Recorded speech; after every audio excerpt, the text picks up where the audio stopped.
Overwhelmed by tons of character options and don't know which ones are good and which ones aren't? If you're making a new character, you need to check out Twisted Tentacle Inn on YouTube. Innkeeper Vase Oda makes it easy to fine-tune your D&D character with in-depth videos about spells and subclasses. His easy-to-follow Artificer series will help you make an awesome battlesmith, and the new Sorcerer series will help you create a sorcerer that will make the wizards in your party look like stage magicians. There are even videos with helpful tips for using spells in new and unique ways, as well as monster videos for dungeon masters who are looking to challenge their players with more interesting combat. Check them out on YouTube at youtube.com/twistedtentacleinn or click the link in the video description. Twisted Tentacle Inn.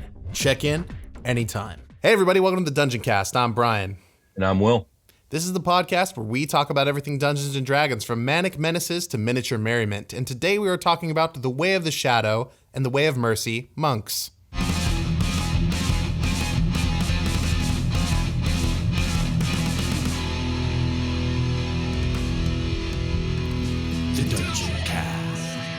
Hey, Brian. Hey, Will. How's it going? How you doing? I'm doing good, man. Change is hard.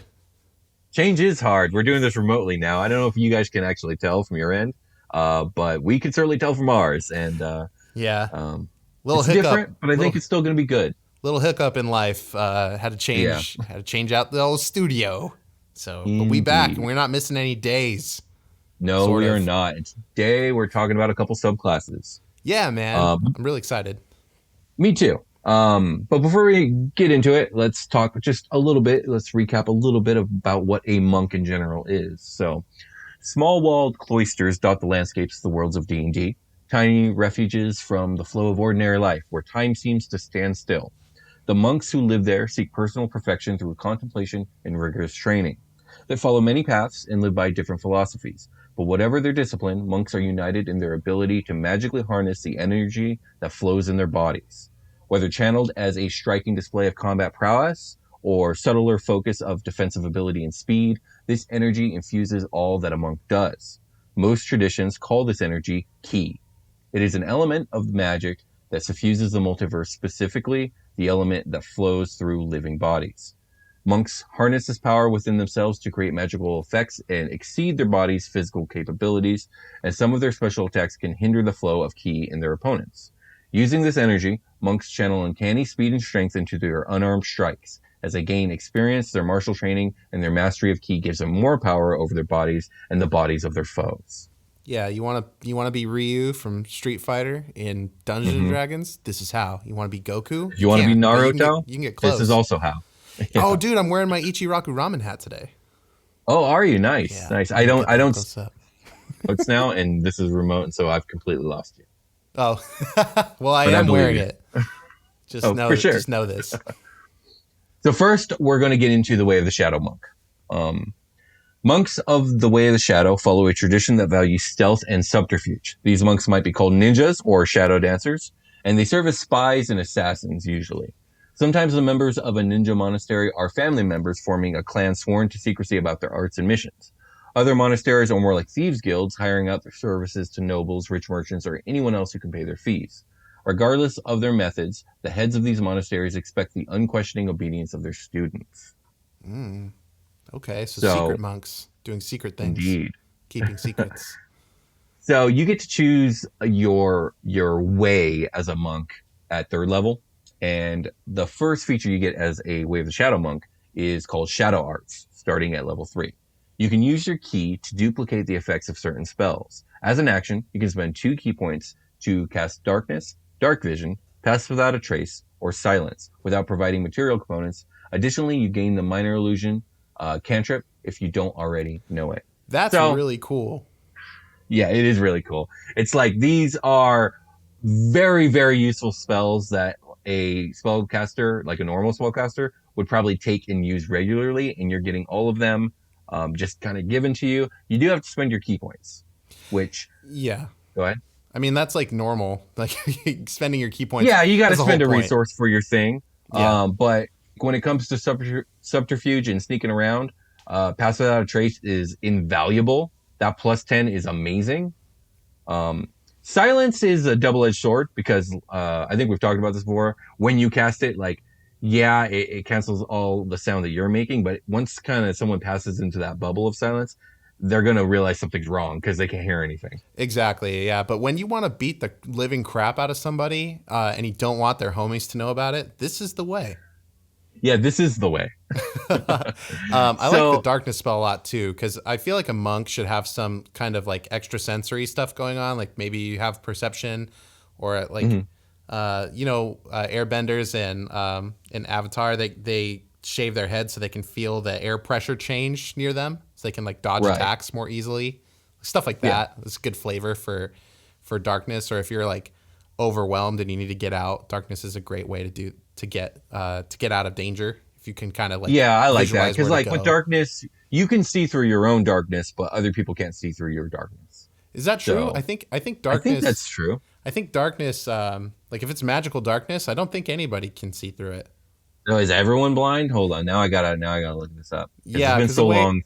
The way it kind of works is like everybody will have disadvantage on attacks, like in magical darkness, and then when you, but basically if like everyone has disadvantage, like some people opt to just kind of have everybody roll, straight up. Right. So if somebody has advantage on you in a situation and you cast darkness, then you kind of level the playing field. Okay, I could see its uses. I don't know why I just assumed you could see through your own darkness, but yeah, that does change up how the spell would be used. But you brought up a good use there, evening the playing field. Yeah. So let's move on. The next feature you get is at level 6, and it's called Shadow Step. You gain the ability to step from one shadow into another. When you are in dim light or darkness, as a bonus action, you can teleport up to 60 feet to an unoccupied space that you can see that is also dim light or darkness. You then have advantage on the first melee attack you make before the end of the turn. I fucking love this feature. That's so cool. This is like what I try to do with Misty Step all the time, but it's written in there. I know this. You're getting the advantage. This is super awesome. In 4th edition, I played a Shadow Kai who took a feat that basically gave this ability, but once an encounter instead of just whenever the hell you want. Okay. And it was really fun. I think that one was a ranger. That character happened to be a ranger, but yeah, being able to step into a shadow and then pop out in another shadow 60 feet away, like that's fucking awesome. As a bonus action, just all the time. Yeah, as a bonus action all the time, you are the darkness. This is fucking wild. Plus that you get that advantage on the next melee attack. So like, why wouldn't you basically do that pretty much any turn you're not using that bonus action for something else? Like, you're going to step through one shadow, pop out the other side of the enemy, granted if you're fighting in a dark area, and then get advantage every turn. It's going to be great. I think, isn't your unarmed strike a bonus action? So you kind of have to, Oh, your flurry of blows. That's what it is. But not the unarmed strike. Yeah, so that you're going to relinquish that ability in lieu of this one. If it just depends on what you need, but that's really, really awesome utility. Yeah, absolutely. So at level 11, you get your next feature as a Way Shadow Monk. It's called Cloak of Shadows. You have learned to become one with the shadows. When you are in an area of dim light or darkness, you can use your action to become invisible. You remain invisible until you make an attack, cast a spell, or are in an area of bright light. So this, I mean, needless to say, it's freaking awesome. So you get free invisibility spell for a turn, so long as you are in dim areas, which if you're a Shadow Monk, why wouldn't you be? I mean, even as a player, just generally speaking, your dungeon master is, they're going to be working with dark spaces a lot. There's going to be shadows. Yeah, dungeons are dark, generally speaking. Yeah, so. How often is it like you enter a well-lit room, you can see everything? I know, right? Exactly. Don't this roll place for is perception. Immaculately clean. Yeah. Yeah, so I mean, a Shadow Monk, I mean, the best place I guess you could be if as a player would be the Underdark, because it's going to be dark all the freaking time. Yeah. But basically, you can go invisible whenever you want. It does take an action, but this is a free get the hell out of there if things are getting too hot, or a free get advantage for a turn, or a free get to where you need to be before you do the thing you want to do. Yeah, like for scouting, it's great. Or scouting, yes, absolutely. So, I mean, the utility there is awesome. And you don't even need to spend key points. You don't need to spend key points for either this or the shadow teleportation. That's fucking awesome. Yes, that is cool. And then you have all this utility where you do spend your key points, whether it's is breaking someone's bones or like making everything dark. Right, exactly. Finally, though, you get a feature at level 17 called Opportunist. You can exploit a creature's momentary distraction when it is hit by an attack. Whenever a creature within 5 feet of you is hit by an attack made by a creature other than you, you can use a reaction to make a melee attack against that creature. Now, this is a good feature. It's not one that like I would be amazingly excited about. I mean, granted, like by the time I'm at level 17, I probably know my character way better than I do right now because my character doesn't really exist. But so maybe I would find some sort of awesome exploit that I could do on a reaction using this. But other than that, it doesn't like super excite me. It's essentially you get free opportunity attacks even when creatures aren't moving away from you, so long as you're fighting next to an ally. So if you're getting jumped into like a shadow monk gang, like they're all gonna, if they're like level 17 dudes like mobbing you, you're gonna get really scary. beat up. That would be scary. Just 5 every turn.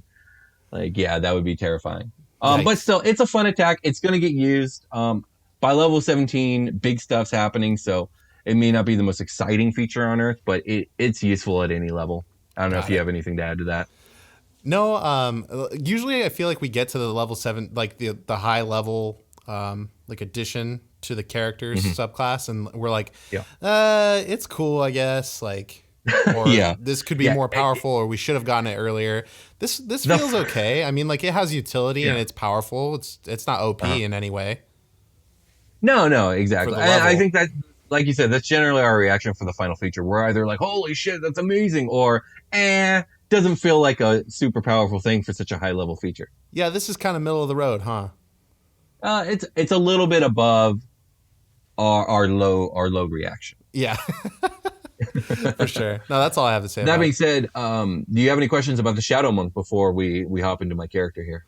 No, let's get into the character that you have. See, now this is where I know I need to get better about writing stuff down, because now I'm relying so hard on D&D Beyond that I build these characters weeks in advance, and when I go back to them, I'm like, who are you again? who is this? But just it's not like we're pretty much, when we build a character, we use a standard array when we're on the show, and I think most of the time when we play now we use standard array. Although it's been a long time since we started in the game. Point by, but your point stands. Yeah, point by. I mean, they're close enough. I feel like you can kind of max out stats a little better with point by. But right, you know, the spread of stats is going to be similar between characters because that's just the way the game functions. True. Unless we get extreme with it, which we generally don't. No, yeah, that's not a good way for me to build a character. Typically, like I'm already when I pick a class and stuff, I'm already kind of taking a direction. So. You know, I'm gonna. No. Same here. I'm not too into the extreme min maxing, but I did play around a little bit when we get to mine. Like we'll talk about that then, though. So let's hear what you got. Yeah, I'm excited to see what you built for yours. So my Shadow Monk is a character named Thatch the Black Banded, and he is an Aarakocra monk. But rather than the traditional like falcon-like or hawk-like Aarakocra, I based Thatch's appearance on an owl, and specifically the black banded owl. And I would recommend you Google what a black banded owl looks like, because they're freaking cool looking. I'm on it. I had Googled this earlier, but now I'm re-Googling it. So the main thing about them, they got a great feather pattern of black and white. Like that's where the black banded name comes from. But the main thing about them is their big, pure black orbular eyes that just look super intimidating and like soul piercing. I love them, and that's what Thatch has as he flies about at night, spying for his home nation, which is a small kingdom in the mountains.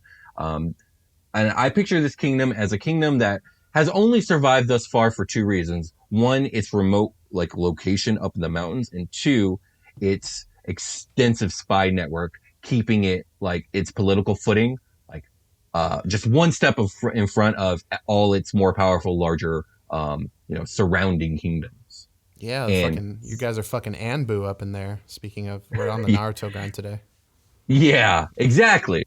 And so Thatch, that's how he spends his days. He is dispatched into other nations, and I believe I gave him a way to disguise himself. But even if not, he's going around at night looking at like enemy. What's the word I'm looking for? Not formations, but enemy positions and stuff during times of war, infiltrating deep into camps and like overhearing and gaining information and stuff like that. But let's get a little into his stats. So he's got 18 dex, 13 constitution, 17 wisdom. Everything else is a 10. Plus 4 proficiency bonus because he's level 10. 45 walking speed, which is really fast for an Aarakocra because they don't have feet. They have claws. 63 HP. He's got a 17 armor class. Did I give him a feat? I felt like I did. Let me see here. Features and traits. Feats. I did. I gave him the observant feat. So his wisdom score went up by 1. If he can see a creature's mouth while it is speaking a language that he understands, he can interpret what it's saying by reading its lips. He also has a +5 bonus to his passive perception and passive investigation scores. I picture him as like a hyper intelligent infiltrator. He is about getting as much information as quickly and as efficiently as possible and getting it out to deliver to his people. Yeah, that's the perfect feat. Like, nice work. Again, with his Shadow Monk feature, he gets the Darkness, Dark Vision passive that attracts Silent spell, which he's using extensively as he's infiltrating enemy castles, enemy strongholds, enemy camps. Like, if it is a place too well guarded to get people into in a normal fashion, they send Thatch the Black Banded because the man is invisible. Yeah, and you have a flying speed, right? Yes, exactly, and awesome. a wonderful flying speed. It's not really listed in the speed area. I see walking speed 45 feet. You're Aarakocra, right? So then you. I am Aarakocra, so I inherently going to have a walking speed or a flying speed. I'm trying to find what my flying speed is. So, another thing about this is I found this blend of race and class amazing because of the deflect missiles feature that all monks get. So, like, especially at early levels, but often even at late levels, one of the few things that is going to be able to hit Thatch while he's in the sky are missiles of some sort, usually arrows. Right. And as a monk, he can, use his reaction to deflect or catch the missile when hit by a ranged weapon attack. And if they do so, the damage they take from the attack is reduced by 1d10 plus 14, which is a lot. And then if you reduce the damage to 0, you have a free hand. It can spend a key point to make a ranged attack by throwing the thing back. So cool. So I just think that's super wicked cool. I mean, I'm not the first one who's thought of that, but I don't often like build the exploity builds of like an Aarakocra ranger, an Aarakocra monk, but I couldn't resist this time, and I thought it was a lot of fun. Let me look at equipment. I don't think I gave him anything because guess what? He doesn't need equipment. He's a monk. He wears clothes. You don't really need anything at all. Yeah, exactly. The unarmored defense is amazing. He's pretty straightforward. Trying to see if there's anything particularly unique about him in the features department. Oh, I found flight. I have 50 feet of flying speed, which is awesome. I can also use my talons as unarmed weapons. So that's kind of cool. Like, I have fists for bludgeoning damage, and I have my leg feet for my talons for slashing damage. If for some reason I need to switch. Catch these leg feats. AKA kicks. Indeed. I gave him cartographer's tools because I figure while he's up in the sky scouting enemy kingdoms, he can write up maps and stuff. Yeah, if he gets bored, he can doodle. Well, yeah, that too. But I just mean like he can draw enemy formations and stuff from a bird's eye view and then deliver it to his people. That's really fucking cool. Yeah. So he's trained in acrobatics, deception, perception, and stealth. And I think that's all I really got about him. I think what I'm going to do moving forward is I'm going to do better about doing a background write-up. Speaking of backgrounds, what did I pick for his background? I don't know. It's been so long. I don't remember. Criminal and spy. Yeah, that sounds about right. Yeah, that tracks. I mean, like, we kind of rather than criminal contacts, he has spy contacts. Yeah, I got you. I mean, spy, like, you're a criminal to somebody, it sounds like. Yeah, it's true. You're a criminal to somebody. That's the Black Band. It even sounds like a rogue's name. Yeah. But that's Thatch. Any questions about him? No, I did want to talk about Flashbang and the Surgeon again because I have a rogue. Oh yeah, sure. In that game, doing or not a rogue. A monk and a rogue. They multi-class. So if you want to avoid like basically, I've got a Sun Soul monk. not really about like darkness and stuff like that. But they ended up multi-classing rogue, and it kind of ended up having a similar flavor to what you've got going on as like an they went Inquisitor rogue and stuff. They can sneak and do all this other utility stuff that the Way of Shadow Monk just kind of has inherently built, but a lot less magical. Like when you multi-class in rogue, so like I feel like Way of Shadow kind of like blends between like a spellcaster and a combat. That's kind of what they're does. out. I think that's just the monk in general. And I think that's like where the monk stuff supposed to be as a monk. Yeah, exactly. Yeah, but if there are no, okay. Well, with that being said, I think we can take a short rest. Let's do it.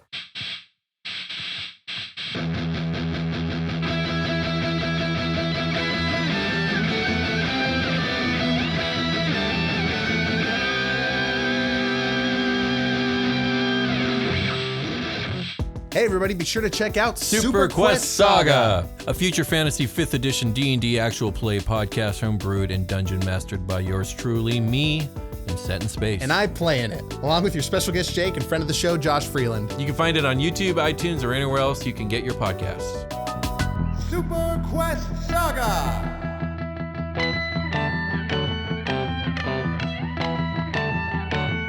We've returned. Indeed we have. We've gone back to it once more. God, we're back at it again. God damn it, Daniel. Gonzo. Daniel. And we're talking about a newer subclass of the monk, the Way of Mercy. Tasha's new. Yeah, that new. And before we get into the features, let's talk a little bit about what the Monk of Mercy is. So, monks of the Way of Mercy learn to manipulate the life forces of others to bring aid to those in need. They are wandering physicians to the poor and to the hurt. However, to those beyond their help, they bring a swift end as an act of mercy. Ooh. Those who follow the Way of Mercy might be members of a religious order, administering to the needy and making grim choices rooted in the reality rather than idealism. Some might be gentle-voiced healers beloved by their communities, while others might be masked bringers of macabre mercies. The walkers of this way usually don robes with deep cowls, and they often conceal their faces with masks, presenting themselves as the faceless bringers of life and death. Nice. That's way grimmer than the Way of Mercy would imply. I know. I didn't really read anything about it. I usually wait for your notes and kind of build my character with some loose idea. Based off of like some of the features when I build the character. I'm like, okay, this and that will work. That aspect I did not bring to the like the you're the super nice stuff. You're like the super nice Healy Mercy is what I'm thinking here. That's sort of where I'm a monk, right? So I'm still gonna beat the crap out of people like with my bare hands. So, of course you are. But yeah, I definitely leaned into the healer thing. Keep going. We'll get to that. Okay, so at level 3, which is again when as a monk you can take a subclass, you get your first feature. It's called Implements of Mercy. You gain proficiency in the insight and medicine skills, and you gain proficiency with the herbalism kit. So you really get into the doctor part of this healing stuff. Right. You also gain a special mask, which you often wear when using the features of the subclass. You determine its appearance or generate it randomly by rolling on the Merciful Mask table, and they give you a nice D6 option. You can have a raven mask, a blank white mask, which is horrifying if you ask me. I think that's cool. Yeah, it's a cool flavor. A crying visage mask or a laughing visage mask, a skull, which is a little hot topic, and a butterfly mask, which is, I like that one. That's probably my favorite of all these, just because you wouldn't expect it. I know, like, is it a skull? Like, you could just wear a skull, I guess, if you find someone with a big enough head. Like, if you're trying to recycle, if you're trying to reuse, like, why not? Yeah, I laid mercy to this humanoid with their big ass head. Indeed, their head was too big for them to live. So, I don't know. See, you said you didn't read ahead. I'm very curious if you came up with a mask already or beforehand. Well, I did see like a few things like about like I think you had offhandedly mentioned to me that these guys get a mask, and I was immediately once again have to reference the Anbu from Naruto. Oh, so very nice. I'm looking forward to your character. I don't know. I like the blank and white, and I'm very in love with Majora's Mask as a game. I have like 30 masks right there to inspire me. So. This is true. We'll see well, what you have happens some when I time get to think there. about it as we work our way through the features. So Yeah. you also at level 3 get another feature called Hand of Healing. Your mystical touch can mend wounds. As an action, you can spend 1 key point to touch a creature and restore a number of hit points equal to a roll of your martial arts die plus your wisdom modifier. When you use your Flurry of Blows, you can replace one of the unarmed strikes with a use of this feature without spending a key point for the healing. Nice. Yeah, that's a really cool one.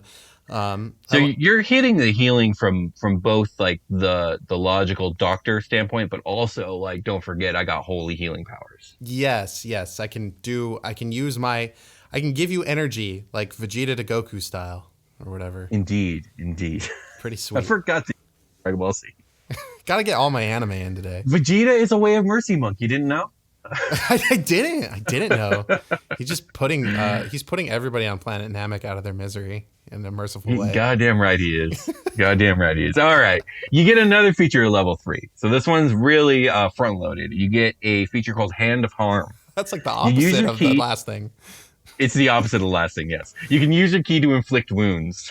When you hit a creature with an unarmed strike, you can spend 1 key point to deal extra necrotic damage equal to 1 roll of your martial arts die plus your wisdom modifier. You can use this feature only once per turn. So yeah, it's the opposite. I guess you're taking energy. Maybe that's how I would flavor it. Like you're taking energy away from them and like draining their muscles and their life force. Go sleep. Shh, Giga Drain. Yeah, exactly. And it does necrotic damage because it's like negative damage. Yeah, totally. Did it heal you? Is that what it said? Or no, it doesn't. No, it doesn't. It That would've doesn't. been cool. It just that would be cool. That would probably be overpowered for level 3. Oh yeah, absolutely. At level 6, a feature called Physician's Touch. You can administer even greater cures with a touch, and if you feel it's necessary, you can use your knowledge to cause harm. When you use Hand of Healing on a creature, you can also end one disease or one of the following conditions affecting the creature: blinded, deafened, paralyzed, poisoned, or stunned. When you use Hand of Harm on a creature, you can subject that creature to the poison condition until the end of your next turn. This is a really interesting subclass. Yeah. I really like them. I really like that they can play that dual role of like life giver and life taker. Yeah, I like this level 6 feature. Like if somebody's blind in the street, you can like go cure a blind man like out in the street.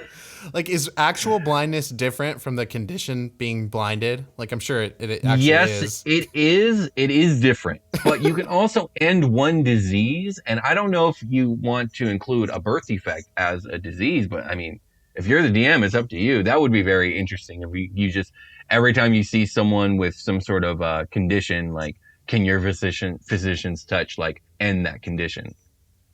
Yeah, that would be pretty sweet. I like the roleplay aspect of a level 6 character walking around the streets of some town, like, you know, wearing a fucking all white mask, like spouting religious propaganda and like healing people in the streets. That is an interesting concept. I'm thinking of a concept where like you do this way of mercy, but like you really go down the dark path and like you Thanos it up, and like your mercy is to end life, for life is nothing but misery, and like. So you almost never use the healing aspects. You're just this monk of pain and disease. Yeah, like my idea of mercy is your end. Like there is no greater peace than your death. Right. Which is of course a really twisted way of looking at this. But I immediately went to villain with this way of mercy monk. Well, it seems kind of villainous with this duality. Like a lot of villains, like good villains, have this duality about them. So it's kind of interesting. Yes. And speaking of duality, the next feature, its very title is a dual title.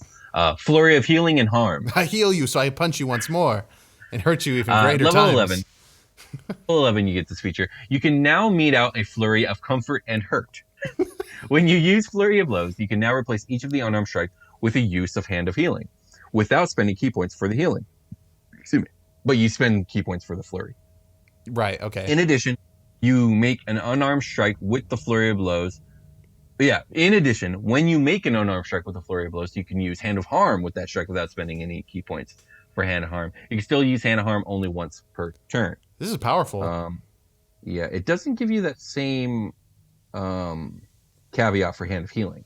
So let's go back to this. So essentially, Yeah, you can spend one key. Well, no. However many key points your Flurry of Blows is, which I want to say is 2, but I could be wrong there. Yeah, I to do just think it's 2. real big heals or real big hurts. That's pretty cool. Yeah, one of those. And finally, at level 17, you get your final feature, Hand of Ultimate Mercy. That's good. I'm terrified of what this is going to be. Your Mastery of Life energy opens the door to the Ultimate Mercy. As an action, you can touch the corpse of a creature that died within the past 24 hours and expend 5 key points. The creature then returns to life, regaining a number of hit points equal to 4d10 plus your wisdom modifier. If the creature died while subject to any of the following conditions, it revives with them removed: blinded, deafened, paralyzed, poisoned, or stunned. Once you use this feature, you can't use it again until you finish a long rest. Now that's a final feature I can get behind. Absolutely. You can just touch, say, no, you live. Yeah, and so a normal cleric, like bringing somebody, if we revivify somebody and they were blinded before the revivify, they're just blinded when they come back? Like, is that the implication here? That's a great question. I've never had that question asked to me. So let's look at Revivify real quick. Sure. I would imagine so. But also, I guess it would depend on like the nature of the condition. Like, how was the condition inflicted upon you? You touch a creature in the last minute, the creature returns to life with 1 hit point. Yeah, I mean, it just brings you back to a life with 1 hit point. If you have sticky goo all over your eyes, it's still there. Yeah, I'm always so I always have to revert to Pokemon since I grew up on Pokemon. Like when you get downed and you get revived, you don't have any of the lasting conditions you were affected with when you went down. Like if you died from poison, you don't wake up poisoned. Yeah, this is true. It's because in Pokemon you can only have one condition at a time, and the condition you had was death. Exactly. So when you reboot it doesn't remember faint. your old condition. It just the slate is clean. Yeah, your slate is clean because you can only have one condition. Your condition was fainted. You've now undone fainted, so you have no condition. Yeah, like if I have a revive in my pocket and not an antidote, it looks like this guy's got to die so I can cure their poison.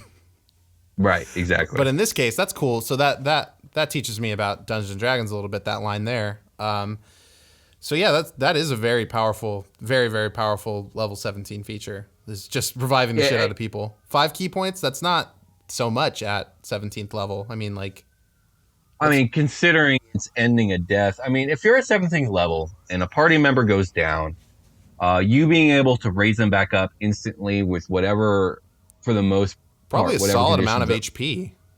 That's a solid amount of HP. And again, if you're level 17, your compatriot's probably level 17, and so you bringing them back up is a big fucking deal, because you're a big fucking deal. Yeah, this is cool. This is really cool. If you're fighting 5 pit fiends and you drop one, but then one of the other pit fiends turns and says no, and that pit fiend comes back up, that's terrifying. Yes, that is terrifying. So that it's the equivalent of that, except for in reverse, because it's the players terrifying the enemy. Yeah, at level 17, that's fine. Yeah, indeed it is. So any questions about the Way of Mercy monk before you tell me all about your character? No, can I tell you all about my character? By all means, please do. Okay. So I kind of went with a like the healer aspect in mind, mostly that this well-intentioned like unit of monks thinks of themselves as like we are great healers, whether the heals are for your body or to just like kind of get rid of you so you can heal in the afterlife, bro. So Gotcha. That's kind of the thing. I like the and. Are they more concerned with the what's the word I'm looking for the integrity of the spirit of the people they're healing? No, I feel like a lot of this is a physical base, like and the energy and flow of life. Not so much spirituality, but like your physical connection to the world and the energy that flows within you to the physical. I guess it's kind of spiritual in a way. Yeah, it was just because you said like you can heal in death, bro. Like I'm like, okay, well maybe they're more concerned about like your soul being intact, and like that's the important thing. I feel like this would be like your body will turn, your energy will convert into powering the rest of us, sort of thing. You know? Yeah, okay, sure. Like I will. You're an efficient cog in the machine. You can't worry about shit if you're gone, obliterated and like back into the system of biology or whatever, But, interesting. But the other side of that is that we're going to keep you up. So my guy, I'm gonna name my guy Twee. Just Twee. I'm gonna just take a normal, like regular name. Okay.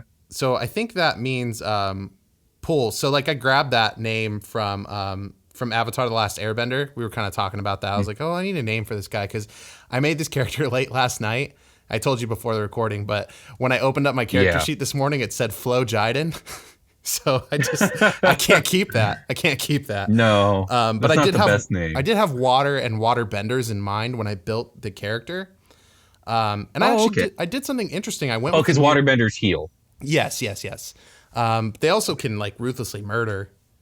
They can. It is like a good pick. I wouldn't have thought of it immediately, but it fits really well. Yeah, so I went with Twee as one of the koi fish in season 1. So spoilers for Avatar: Last Airbender, but it's the moon spirit. The name of the moon spirit. I think that one means push, and the other one is law for pool. And I built this character with the Tasha's rules, so I kind of just like custom built it up from the bottom. Nice. So I got to assign my stats like a +2 to whatever, while I was building. Yeah. And what's your race? Like who is this person? I went with I don't know if it's that important because I'm going to be like cloaked and masked constantly. But I mean, it's not that important, but I am curious. I did go with not the water genasi, what's their name? The water Tritons? Is it Trident? Yeah, Tritons. Yeah, I went with that. Okay. So I did go with like a water flavored race.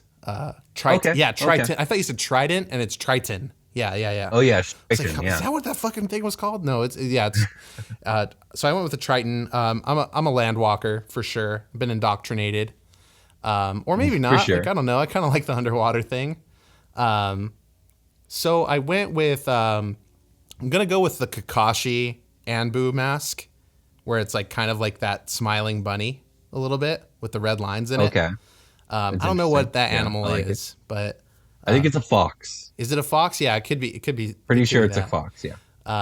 So I went with fox, I guess, for the mask. So when you build your Tasha's character, like with those rules, the custom rules, you get to pick a feat. So I went with Crusher. Oh, really? Yeah. That's interesting.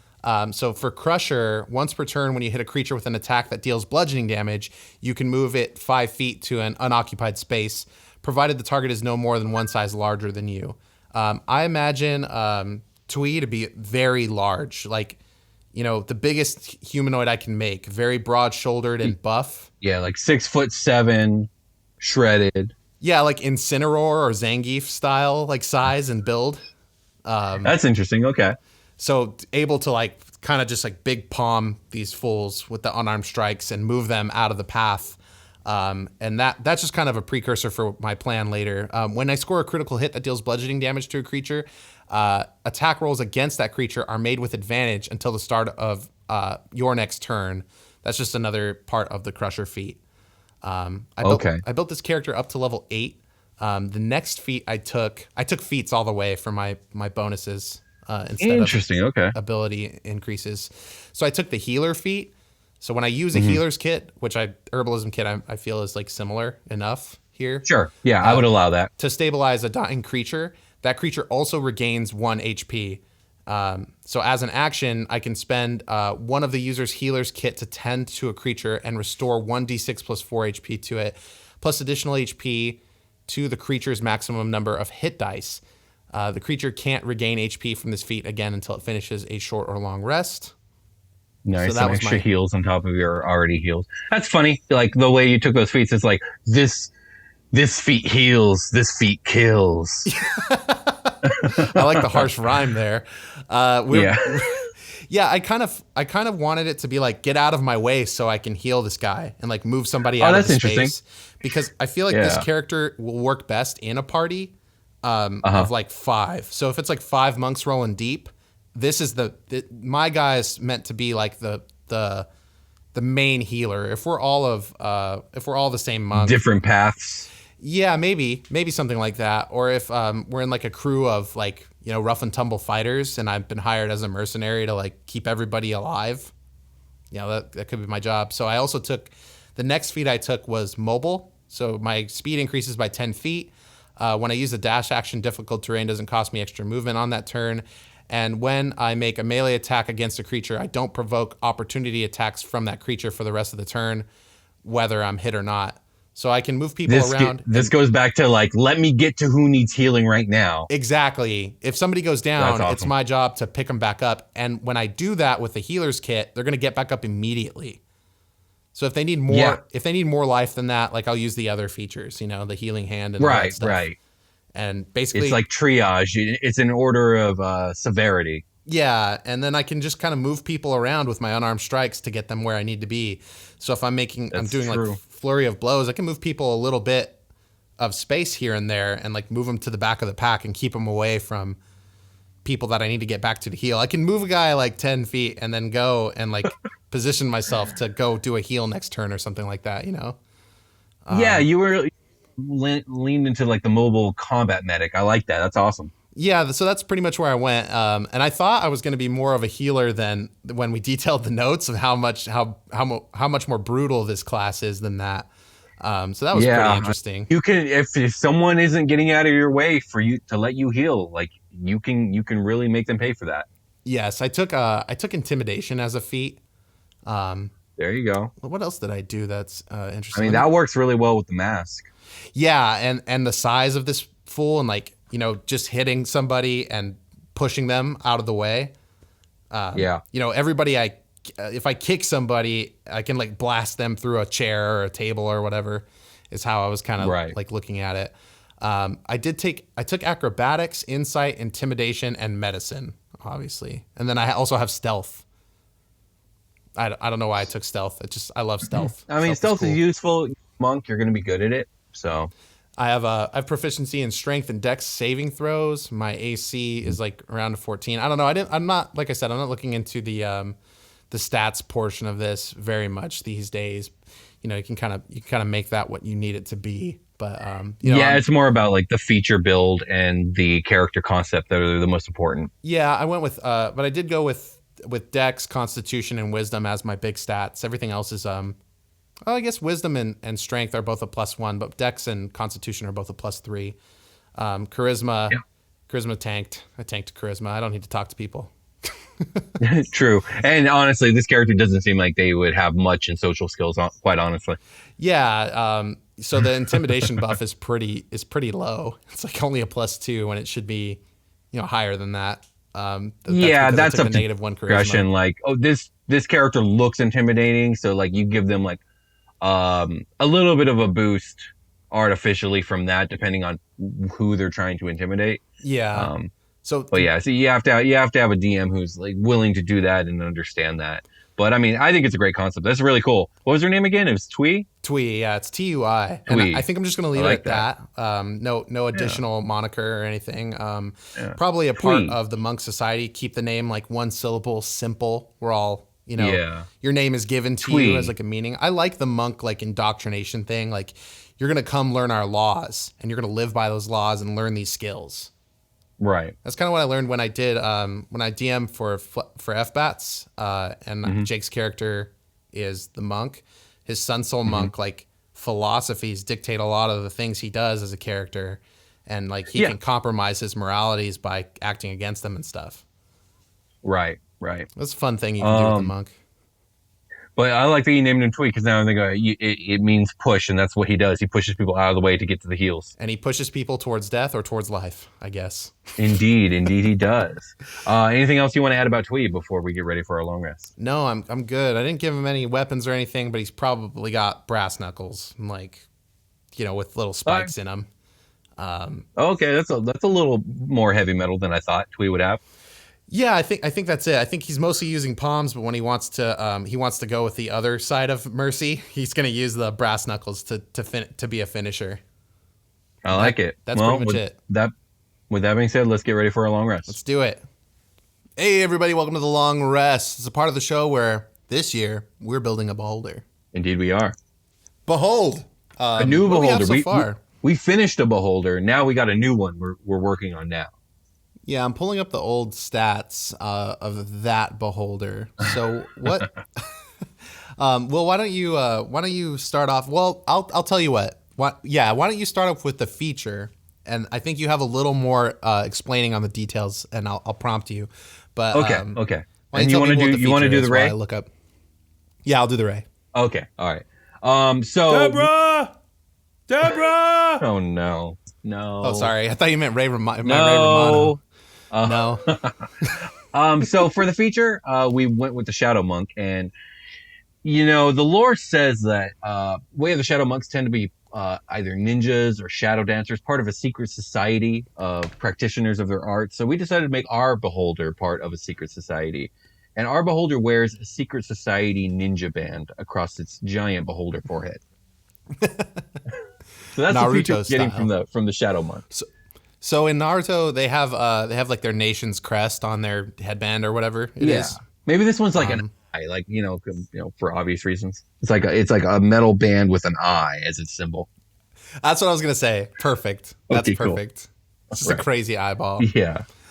He's a member of the Eye of Shadows. The Ray is going to be called the Ray of Ultimate Mercy.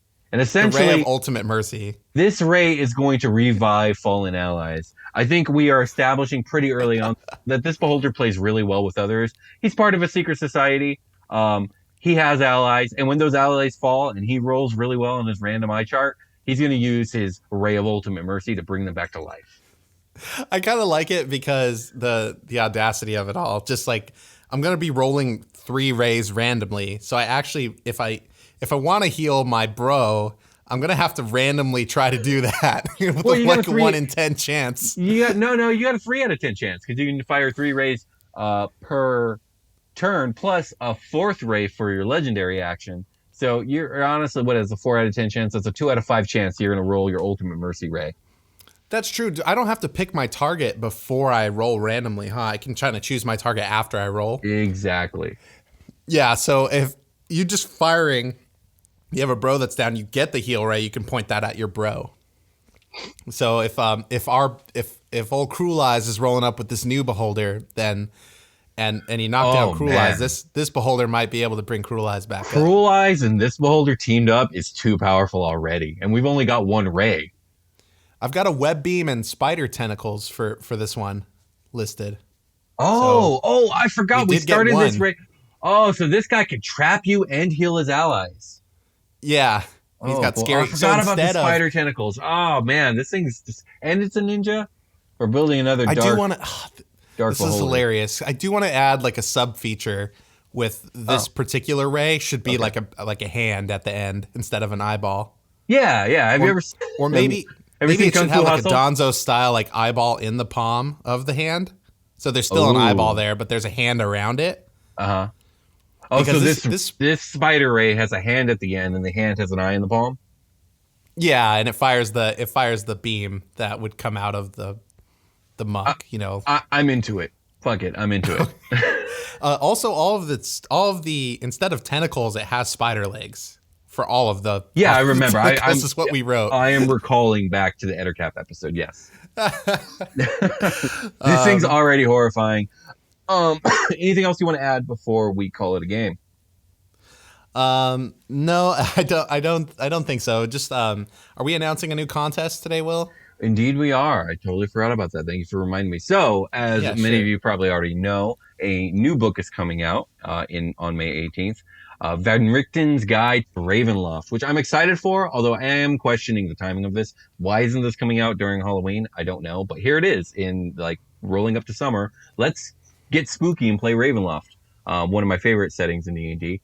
If you're interested in this book, we are giving away 2 copies, one on Instagram and one on Twitter. What you can do to enter on Twitter is by tweeting out a link to your favorite episode of our show with the hashtag Dungeoncast. If you do so between now and May 18th, we will be pulling all the people that do that, adding them to the list, and rolling randomly the day this book is released. If you want to enter on Instagram, I believe Brian has the rules for you there. I don't. Unless they're the same as they always are. I'm pretty sure they'll be I'm the not same. managing that anymore. No, you're not, but the rules are the same. So however you were doing them. Oh, cool. Okay. So basically, go find the post associated with the contest. Should have like a picture of the Ravenloft book, the new one, obviously. And Basically, follow the account, like the post, and then start tagging people in the comments. 1 comment per person that you tag equals 1 entry. Okay. So yeah, same thing. We'll randomly roll on the comments, and then whoever's the winner, we reach out to you. And if you respond and say, yes, here's my information, then yeah, we send you a book. Indeed. So is there an alternate artwork for this? Have you seen it? I'm sure there is, but if there is, we will make sure to try and order that alternate artwork. Yeah, the whole reason we do contests, and I say this every time, is to help spread the word about the Dungeoncast. Some of the best stuff you can do for us is leave an iTunes review or tell a friend about the show or leave a comment on YouTube and a like, subscribe to the channel, all that stuff. It matters so much for podcast visibility. And it really does. On weeks that we get a lot more traction where we see, an above average amount of iTunes reviews come in and stuff like that. I look at our charts in iTunes and yeah, it skyrockets. Every time something like that, we get a little more extra than average, it really helps. So these contests, really does. This contest helps us spread the word about the Dungeoncast, gets new people listening to the show, and opens up the community. So we really want to do that, help people play some Dungeons and Dragons, and we want you to have cool alternate art books as a result. So there will be some lucky winners out there if you guys can help us out with that. We really appreciate it. But other than that, I don't think we have anything. All right. I guess we'll call it a game then, and we'll talk to you guys later. Bye.